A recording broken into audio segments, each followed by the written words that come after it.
andar por Xangai ou outra cidade chinesa, por vezes vamos nos deparar com uma arquitetura britânica ou colonial britânica. E por que isso está aqui? O que isso tem a ver com a China? Vamos entrar num túnel do tempo para compreender alguns elementos dessa história. Vem com a gente! Para entender por que a Inglaterra agiu de forma tão agressiva na China, precisamos olhar para dentro das fronteiras britânicas na virada do século XVIII para o século XIX. O país passava por transformações econômicas, políticas e sociais profundas que tornavam a expansão comercial não apenas uma ambição, mas uma necessidade de sobrevivência para o seu novo modelo de sociedade.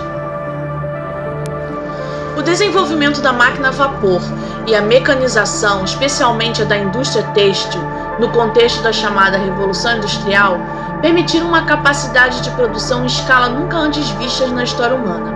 Havia, assim, a urgente necessidade de se conquistar novos mercados consumidores para o excedente produzido. Ao mesmo tempo, a Grã-Bretanha estava fascinada por produtos chineses, especialmente o chá, a seda e a porcelana. No entanto, a dinastia Qing imperava na China e via os comerciantes estrangeiros com profunda desconfiança. As famílias imperiais e nobres, e outros dignatários na Europa, no século XVIII e XIX, mandavam fazer nas porcelanas chinesas os brasões de suas famílias. Para controlar a influência externa, o imperador chinês estabeleceu o chamado sistema de Cantão, hoje a cidade de Guangzhou. Por esse sistema, os ocidentais só podiam negociar em um único porto, Cantão, e eles só podiam comprar de um grupo restrito de comerciantes chineses autorizados. Há duas imagens da China que podem não combinar quando pensamos no século XIX. A primeira é a imensidão desse império, cobrindo quase que todo o continente asiático. E a segunda é que, apesar desse tamanhão todo, a sua economia não era moderna. Moderna no sentido que a gente vai usar no século XIX para pensar na economia industrializada, porque aqui ainda não estava industrializado, era uma economia considerada arcaica. Na prática, os chineses não tinham interesse em produtos manufaturados europeus e exigiam o pagamento exclusivamente em prata, o que gerou um enorme déficit comercial para os britânicos, que viram suas reservas de prata minguarem rapidamente. Eles precisavam urgentemente de um produto que os chineses quisessem comprar. A solução encontrada pela Companhia Britânica das Índias Orientais foi catastrófica para a sociedade chinesa. O ópio, uma droga altamente viciante, produzida nas plantações britânicas na Índia. O plano funcionou perfeitamente para os cofres britânicos. Em poucas décadas, o fluxo de prata inverteu-se. Agora era a China que se via desprovida de metal precioso para pagar pelo vício que ocorria ao país. Diante da crise social e econômica, o governo Qing proibiu o ópio e, em 1839, confiscou e destruiu mais de 20 mil caixas da droga de mercadores britânicos em Cantão. A reação de Londres foi imediata e violenta. Sob o pretexto de defender o livre comércio, a Grã-Bretanha iniciou a Primeira Guerra do Ópio entre 1839 e 1842. A superioridade militar e tecnológica dos navios a vapor britânicos esmagou as forças tradicionais chinesas. O fim do conflito marcou o início oficial do colonialismo britânico na região com a assinatura do Tratado de Nanquim em 1842. Por meio dele, a China foi forçada a ceder o território da ilha de Hong Kong, que foi entregue ao Império Britânico e esteve sob seu controle por mais de 150 anos. Desta forma, a presença britânica aqui fez parte das tensões políticas que acabaram culminando em 1912 com a República e mais adiante em 1949 com a Revolução Comunista. Hong Kong era uma cidade que vivia sob o ritmo de Londres.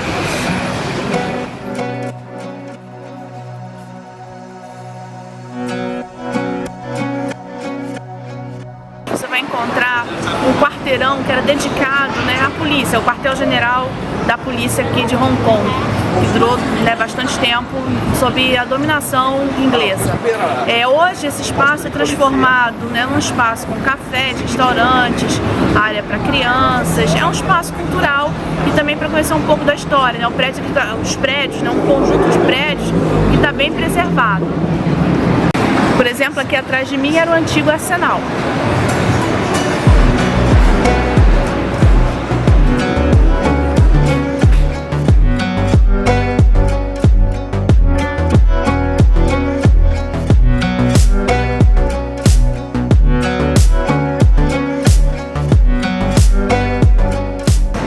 Esse é um mapinha que a gente encontra aqui, né? Nós fotografamos para a gente poder se orientar. Então aqui era o quartel central, aqui é o arsenal, e aqui há outros prédios ligados a essa questão mesmo da segurança, né? Alojamentos, a prisão, e aqui as ruas em volta a gente vai explorar um pouquinho mais e mostrar para vocês.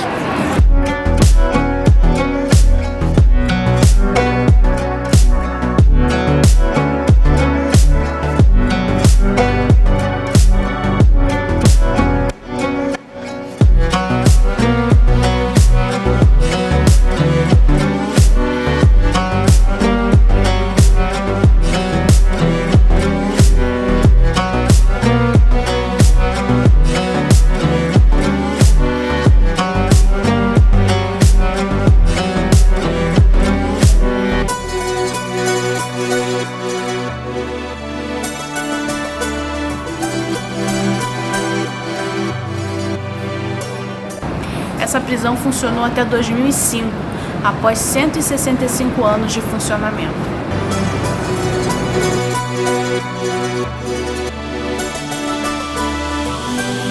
Estamos agora no prédio da corte, né? E aqui está uma área em que os presos ficavam aguardando o julgamento. E aí por aqui tem uma escadinha que eles iam, né, direto para a sala, né, ali do julgamento deles, né? E houve um sistema muito ruim, né, aqui, injusto na verdade, porque as leis elas eram desiguais para os chineses, para os homens e meninos chineses também havia diferença. Então a população carcerária era muito grande por conta dessas leis que foram impostas, né, às pessoas aqui da China e que tinham suas vidas completamente diferentes, lembrando que isso é durante a Guerra do Ópio.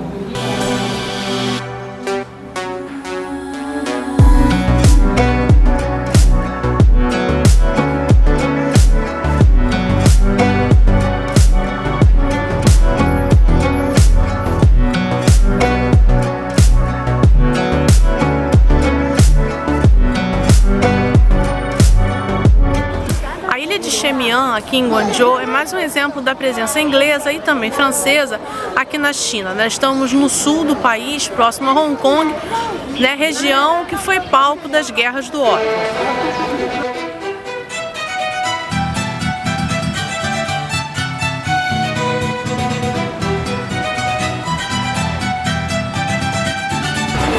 A ilha de Shamian é um dos pontos turísticos aqui de Guangzhou. Ela é uma ilha do rio Pérola e ela tem toda uma arquitetura diferenciada da região porque tem uma arquitetura colonial europeia. Porque no século XIX, durante a dinastia Qing, essa ilha foi dividida entre franceses e ingleses.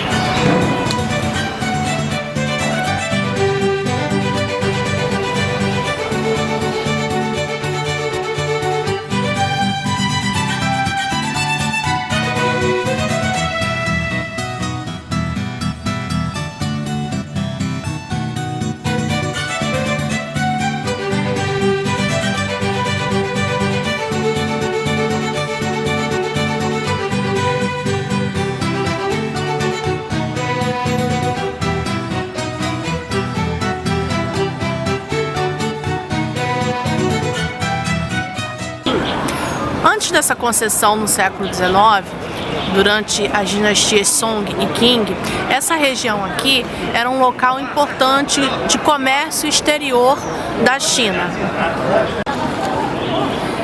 Com a concessão no século XIX para inglês e francês nessa região, muitas outras empresas de outros países da Europa vieram para cá. Então esses prédios todos foram construídos, né, em estilo ocidental, com adaptações ao clima daqui, e eles foram funcionando como, por exemplo, esse aqui atrás de mim, consulado da Noruega, consulado da Dinamarca. Aqui também funcionou uma empresa petroleira do Reino Unido, uma empresa de sal também da Inglaterra, e assim como esse prédio, outros também, né, funcionaram outras empresas, outros consulados, enfim. Com a Revolução Chinesa, comunista, né, esses prédios então vão ser retomados para o Estado chinês, e hoje, né, eles são prédios mais turísticos, né, então aqui você vai ter hotel, albergues, cafeterias, lanchonetes, mas remetendo um pouco, né, a esse passado histórico tão recente.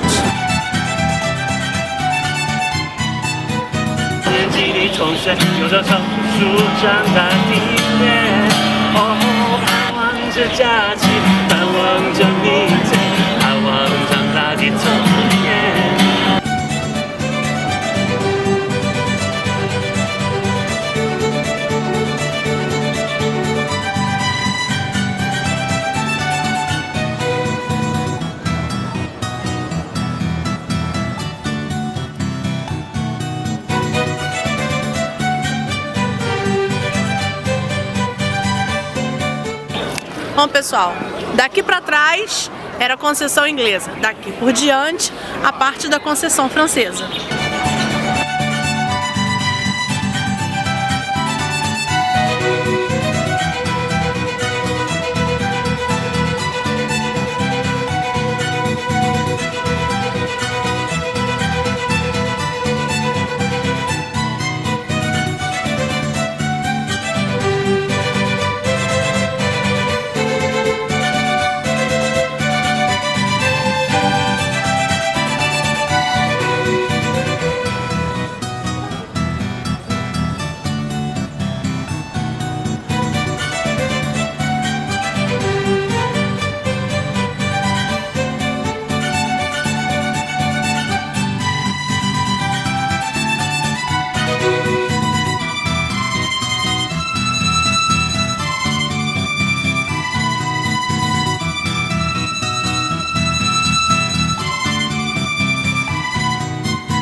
Da presença britânica, essa igreja aqui atrás, que foi construída em 1886 e expandida em 1901.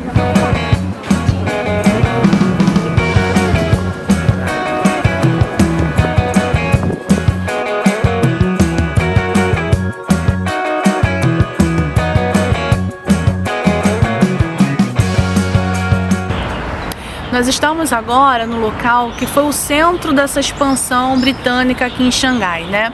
Hoje é um parque aberto à visitação, mas já foi a sede do consulado. Então aqui ao meu lado a gente tem a casa que era a residência oficial do cônsul, que é parte de um complexo que tem uma igreja, um clube de remo e uns apartamentos também funcionais, né? Da administração pública dos britânicos aqui. Hoje é um espaço de memória, né, e um centro cultural com exposições diversas. Hoje está rolando uma exposição sobre Art Deco, né, e a influência aqui em Xangai. Há pouco eu me referi a todo o conjunto, e aqui está exatamente onde era a residência do cônsul britânico.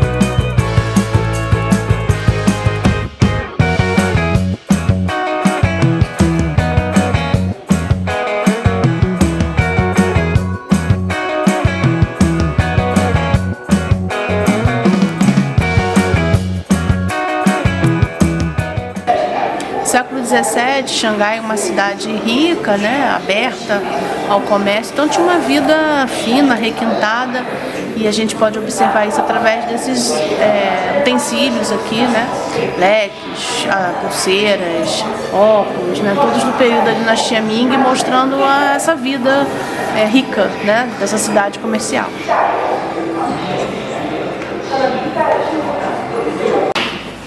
Pra vocês terem uma ideia, o prédio do museu, ele era um prédio britânico, porque era a sede do clube de hóquei, né? Então essa galera da aristocracia britânica se reunia aqui. E hoje é o Museu de História de Xangai.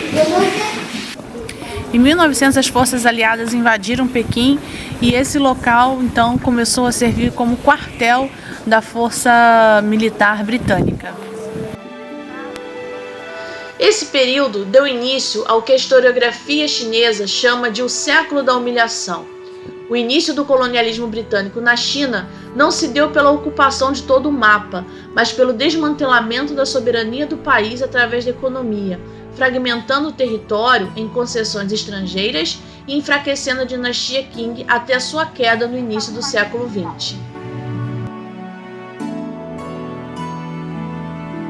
Estamos aqui em frente à Cidade Proibida, lugar que já abrigou, né, os imperadores chineses. Proibida porque ninguém podia entrar, a não ser o imperador e sua corte.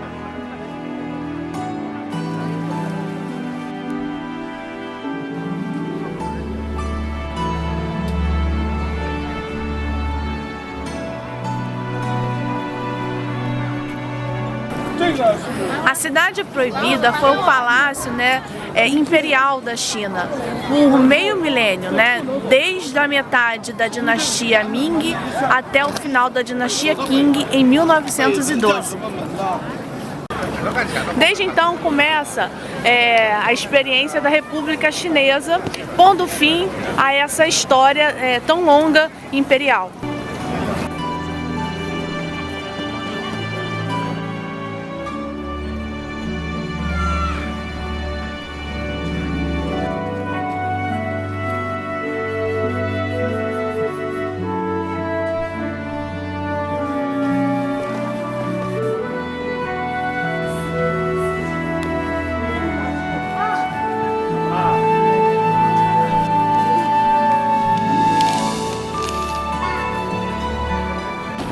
Com a ascensão da dinastia Qing, algumas marcas da dinastia Ming aqui no palácio, né, nesse complexo, foram sendo mudadas, né? Os palácios vão ser preservados, mas seus nomes vão ser mudados, né? Enquanto a dinastia Ming tinha nomes mais ligados à harmonia, leveza, a dinastia Qing vai ter nos seus palácios nomes relacionados à supremacia e força. Não à toa, no século XIX, muitos conflitos, né, vão atravessar a China, justamente como uma característica desse período e dessa dinastia. Durante séculos, o coração da China bateu atrás de muralhas intransponíveis de cor vermelha e telhados dourados. A Cidade Proibida funcionou como o centro político e espiritual do Império do século XV até o início do século XX. Ali, o imperador era visto como o filho do céu, governando um território gigantesco em total isolamento do resto do mundo. No entanto, o esplendor escondia uma fragilidade que cobraria o seu preço diante da pressão das potências ocidentais. Em 1908, em meio a esse cenário de total decadência e submissão às potências estrangeiras, um garoto de apenas 2 anos foi colocado no trono. Ele seria a última peça de uma engrenagem milenar que estava prestes a quebrar. A incapacidade da corte imperial de se modernizar e de expulsar a influência estrangeira culminou na Revolução em 1911. Em 1912, a República da China foi proclamada, forçando a abdicação do menino imperador. Era o fim definitivo do período imperial chinês e de mais de 2 milênios de absolutismo dinástico. A transição dramática desse mundo antigo para a modernidade turbulenta foi magistralmente retratada no filme O Último Imperador, de 1987. Mas a roda da história jamais para, e novos e surpreendentes capítulos serão adicionados à trajetória milenar chinesa, uma outra China logo surgiria.